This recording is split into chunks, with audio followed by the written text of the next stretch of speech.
Chapter 3, Exchange Traded Contracts. In the previous video, we have seen what is a forward contract and various examples pertaining to forward contracts. In this current video, we will understand what is an exchange traded contract. Before understanding exchange traded contract, we should understand what is over the counter. In the previous video, we understood forwards are over the counter products. It is a contract between two parties. But here, let's understand over the counter little more elaborately. In the image, as you see, there are various products which are on the shelf, which are nothing but over the counter products. So if you pick each of the product, all the terms and conditions of the product, what are the ingredients, the manufacturing place, the expiry date, the price, the taxes, everything is mentioned on the product.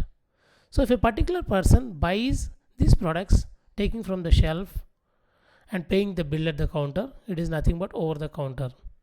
Now this kind of transaction doesn't involve too many parties. It is just the seller and the buyer who do this transaction. Here we can see further. Suppose you are buying two drugs from a pharmacist, like common drugs like Vicks or paracetamol. You can see all the terms and conditions or the ingredients and the manufacturing place or the price and the expiry date, everything is mentioned on the product itself. So this is a typically an over the counter product. But when it comes to exchange traded products, exchange traded contract, it is not so straightforward as over the counter. Exchange traded products are controlled by various regulations, laws and various authorities. For example, in a stock exchange, the whole stock exchange has its own regulations. For example, Bombay Stock Exchange, National Stock Exchange has its own regulations. You have other legislations like Securities Contract Regulations, Securities Exchange Board of India, which is SEBI, which regulates all the securities, and the Depository Act, which regulates depositories. And there is also a separate Securities Exchange Tribunal. In case of any disputes, the parties can approach the Securities Exchange Tribunal for various remedies.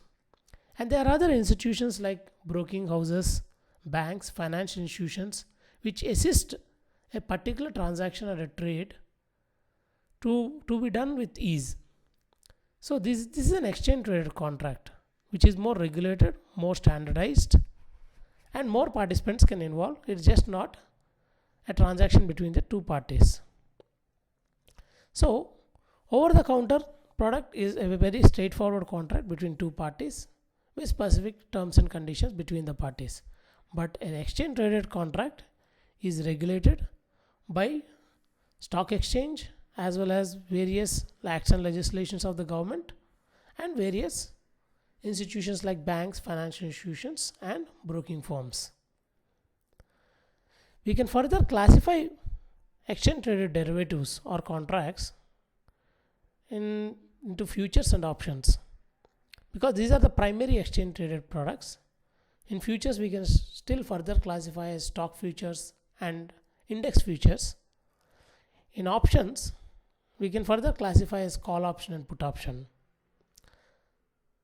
So we will discuss about all these products in our future sessions. But as of now, I am just introducing what is an exchange traded contract and exchange traded derivative.